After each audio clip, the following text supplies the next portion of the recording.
Hello, PCSpacegoon here, and I want to talk to you a little bit about Khatep's Mortal Empire campaign, the issues it has right now, as well as addressing Great Power, Confederations, and the Shield of Civilization modifier. Quick disclaimer before we get started. I'm not here to throw any shade at Creative Assembly. I truly do love Total War games. I've been playing since Shogun 1, and I have roughly 3,000 hours in Total War Warhammer 2 alone.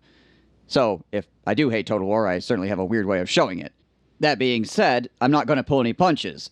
These are my thoughts. Take them or leave them.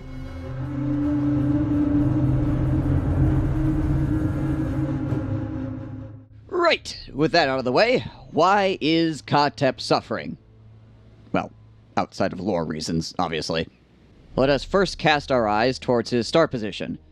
When you first look at it, you don't realize how messed up it is, but there are a few things causing undue complication. Climate is one of them. While you do start in a desert, and there are some mountains around you, anytime you move outward at all, you are thrown into orange climate. And for the Tomb Kings, with their low income, high building cost, and high build times, this is extremely unhelpful. You could obviously try to just sit in the red desert and build up. But even if that ended up working, no guarantees, I would at least consider that an incredibly boring way to play. I didn't boot up the game to just sit here and watch Netflix for 80 to 100 turns. So let's say you do actually try to move out and get your ramp going. The best ways to earn money as the Tomb Kings is either to go murder people or to trade. The problem being, the only people nearby to kill are some Dark Elves, and one of those you have a non-aggression pact with. I mean, I thought we hated Dark Elves. Or they hate us, or something. In any case, we get a massive debuff, so the non-aggression pact makes no sense. And unless you want to tank your reliability rating and mess up potential trade with the Sisters or Alithanar, you can't get rid of it for another 10 turns, stymieing a lot of your early game aggression. Of course, you could look to push straight north, but this has its own series of complications. One, if you defeat the Orcs, then you've taken away a buffer between you and Nagarund. And if you plan on attacking Nagarund, you run into another problem, that being snow attrition. Because, apparently, skeletons and giant death statues become sad when they're in the cold, and not unlike Padme, they just die. And fighting with skeleton warriors while outgunned is difficult enough, without this nonsense going on. The only way to avoid it is to sit in a town, or in camp. But you're also in orange climate, so your replenishment sucks. This not only feels bad from a gameplay standpoint, but at least I don't think it even makes any sense thematically. I mean, we're okay with mountain terrain, apparently, but walking in the snow causes us huge issues. We're skeletons. Sand, snow, shouldn't make much difference. It's all desert anyway. Plus, on top of this, Nagarund currently has a nasty tendency to build Blackguard or Hydras incredibly early. And when you're just rocking out with skeleton warriors, this is kind of a problem. Alright, so we have established sitting where you are sucks. Your natural enemy is your friend, and skeletons and death statues die in a stiff breeze. What the heck do you do? The best option that I can see is to help Alithanar kill his Dark Elf quarry to the south, and then sail off to Uthwan to fight the High Elves, because they, like many other people on the map, don't really like you anyways, and Alithanar doesn't really care if you kill them. Plus, this has other advantages, like creating space between you and Nagarund, who will attack you. And there just happens to be suitable terrain for you there on the north of Uthwan as well. And you know what? As weird as it is, I'm actually okay with this campaign path. It mixes things up a bit, and it gets you closer to your triumphant return to Khemri. Unfortunately, though, this is clearly not the path they had in mind when they created the campaign, as the campaign objectives do not support it. I mean, why on earth do you need to hold on to the Dark Elf lands and the desert as Khatep? You can't even look to do one or the other during a short campaign. So you end up stretched from one corner of the map to the other, right through the center, with everyone getting mad at you because you dared to own land. And in the current patch, 1.10.1, the Order factions are still shoulder-checking everyone almost every game, and with you taking on the only big enemy they have in the Dark Elves, you end up stuck in a horrendous interpretation of a sandwich. This brings us to the big underlying game mechanic problems that are not exclusive to this campaign, but form a storm of issues that are supremely frustrating throughout. Guess what they have to do with? If you said diplomacy, you might be right. I'm not even sure where to start with this one, as each part of the diplomacy plays off of another. I guess the great power mechanic is a good one. I understand that this is here to slow down snowballing, but it goes into full effect against the player extremely quickly for how big the map is these days. And God forbid you have an aversion bonus on top of that, you could easily own comparatively nothing and have a -70 or -80 with the people around you. And good luck dealing with that, seeing as the computer will sometimes war you even through non-aggression pacts, just because you dared to have a relationship drop to 0. Not below 0, 0. It's not bad, it should mean you don't really feel much about each other. The AI sometimes takes this to mean you are its ancient foe and a legendary battle must now commence. Particularly if you happen to have lost an army recently. This alone can be a bother, but it is manageable. Though we have to take a look at how confederations happen as well and see how that piles on. And like I said, once again, this is a combination of issues. So my gripe is not that confederations exist in the game, but how they operate in relation to ongoing diplomacy. I understand that it would be weird for the large factions of the world to unite under a banner that is not the main one. The argument being that why would the Empire stop calling themselves the Empire at any point? With the way it works right now, though, you can stomp said main faction into dust just to have them grab a minor faction and devour their life force to stay alive. And it feels really weird. And I, at least, personally believe this is mostly because the minor faction isn't taking the keys to the kingdom and calling themselves the Empire, because the previous leadership couldn't handle it. It is the Empire sucking them dry to fuel a seemingly endless war against the player in most cases. This can make a large amount of diplomacy in the game seem ultimately pointless and frustrating to interact with if you play past turn 100. Now, I know there's a lot of people who may not play past turn 100, but if you don't, this might just be one of the reasons why you don't. Couple these issues as well with the Shield of Civilization event, and things become even more bothersome. For those who do not know, this is a diplomacy modifier that makes all of the Order factions, the Empire, Dwarves, Bretonnia, Kislev, Southern Realms, High Elves, Lizardmen, all put aside their differences to sing Kumbaya when Chaos shows up. This event, I feel, is no longer required because this isn't Warhammer 1, and with how big nations can become, the combined war with Chaos is usually enough. The whole affair makes for a weird late game, where either you are an Order faction, and the late game just kind of plays itself, or you are a Chaos-adjacent faction, or even a neutral faction, as neutral as things get in Warhammer, and the event is just an excuse for the AI to weaponize all of the diplomacy against the player. Well, Archaon gets to laugh at you for tanking all the aggro.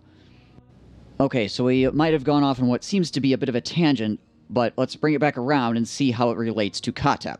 So with the way the campaign is set up, you pretty much only have one reliable friend, and that's a Lithanar. The other High Elves have a high propensity to attack you right away or sometime down the line. You can make friends with some of the non-elf factions early on for a while, but great power will catch up to you, and you don't have the money to pay off all of the Order factions, seeing as Tomb Kings have a lackluster economy.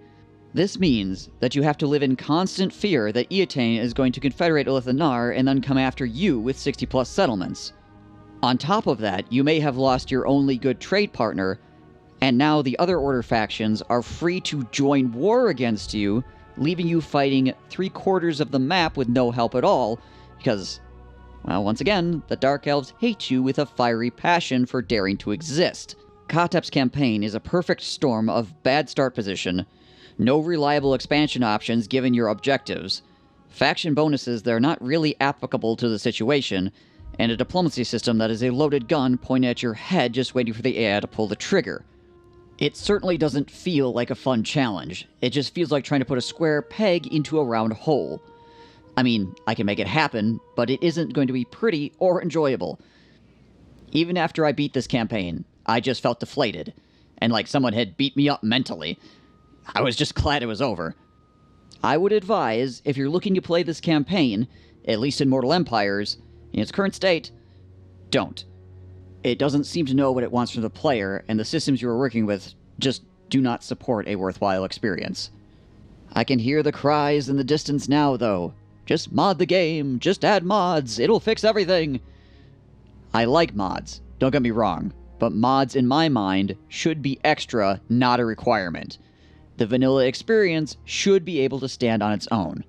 That is why now, instead of just complaining about it, I am going to take some time to offer some suggestions that might be able to make the vanilla game better.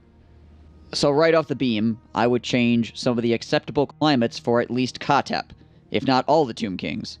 They are a very hardy group of the undead, and even in lore there is a campaign where Settra goes against the Norsicans, going into their lands, and at no point is ever mentioned that they have any trouble with the snow or the cold. So unless it is a place like a jungle, a magical forest, or the Chaos Wastes, or something similar, where the wildlife or magical disruption has to also be taken into consideration, the Tomb Kings probably should not be taking attrition damage, or the orange or red settlement debuffs. And if these changes were to be implemented, you could then wage war against your Dark Elf foe much more effectively, giving you an area to expand into and jump-starting the opener so the player has more interesting options. Also, get rid of the non-aggression pact with the Dark Elf next to you. I don't even want to know how that was negotiated in the first place. Next up, we need to look at the campaign objectives. Do they want us to stay in Nagarund, or do they want us to try to get back home? If the point of the campaign is to make you migrate, then they should just lean into that instead of doing this weird 50-50 or 30-70 thing where Khatep wants to go home, but also wants to have a nice vacation spot in Nagarund for some reason. What you could do if you wanted to facilitate this kind of play is give him some quest objectives up in Nagarund and then have his long-term objectives all be down in the southern deserts. That way you could mix it up with the Dark Elves and the High Elves a little bit to get stronger, but not feel locked in to being in the northern lands. And then you can run back off to the desert, where you belong. On the flip side, if you want him to stay up north, then you 100% are going to have to fix the previously noted climate conditions, and give him some more long-term objectives in that region. You could still even force him to capture the Black Pyramid to win the campaign, though if it's just the Black Pyramid, he can send 1 or 2 armies to accomplish the task instead of a full-on D-Day style invasion force. Next up, let's talk about Great Power again. I know most people just want it removed, but like I said before, I don't hate it, because I do like some war in my Warhammer. In its current form, though, with the map size, I think it scales way too fast. Things become stale as a hate cult forms aimed solely at the player. If this was still Warhammer 1, with the smaller map size and all the restrictions on what you could or could not capture, I would understand. The scope of the game has changed a lot, though, and Great Power should probably be tweaked to be scaled better over a longer period of time. Or even tailored specifically for each individual faction. Understandably, though, this would take a lot more time and playtesting, but it might give the best player experience. Because as it stands right now, any faction that is more towards the neutral side of things, like Khatep, just becomes the enemy of everyone extremely quickly. So instead of diplomacy being a game mechanic you interact with, it just becomes a burden that you have to pay money into until either everyone gangs up on you, or the game ends. Small note again about the Shield of Civilization event. As I stated before, it should just be taken out. Combined wars against chaos should be enough, and as it stands, it only serves to make the game less interesting and further complicates the Confederation issues. Plus, the Dark Elves have to eat a ton of chaos right now anyways, and they gain no benefit from it. So far as I can tell, it was a Warhammer 1 mechanic that doesn't work as intended in Warhammer 2. Creative Assembly can always call me crazy if they want, if their data shows otherwise, but that's the way I look at it at least. Finally, here's my suggestion as to how to help the Confederation issue. I am okay with the major faction powers retaining their names, i.e. the Empire, Ayatane, Krasakarak, though what I'm not okay with is when these factions use the other smaller factions of their race as life support. If a major faction is being pummeled, and Confederation is possible by a stronger minor faction, this should be able to occur, and have the minor faction take on the major faction's name, but the diplomacy should become that of the minor faction. For clarity's sake, though, to the players, so they understand what happened, you could take the minor faction's name and put it in parentheses next to the major faction's name. Like Empire, in parentheses, Midland. Or maybe you could even take the new faction leader and put it there, like Empire parentheses Toddbringer. This way, diplomatic actions with minor factions might even mean something further down the road, and it can prevent you from having to play a frustrating game of whack-a-mole with any major faction left on the map. I'm sure there's other ways that you could fix this problem, though in my mind this is a simple and effective means to help tone down the late-game frustrations. Alright, that's all I have for you guys. I'm done complaining for now, but before I go, to answer the question posed by the video, is Khatep's campaign the worst campaign in Total War Warhammer 2? I would have to say it goes on a very short list of campaigns in the game that you should just avoid entirely. And I don't think it's worth splitting hairs over which one of these campaigns is absolutely the most horrid, because they just all should be avoided. Unless, of course, you don't like fun, or just really want to know what being in purgatory must feel like. In that case, knock yourself out. As always, if you enjoyed this video and want to see more, feel free to go check out the channel, subscribe, or go look me up on Twitch. The links are in the description. And until we see each other again, stay safe, stay healthy, and I'll see you in the next one. Peace!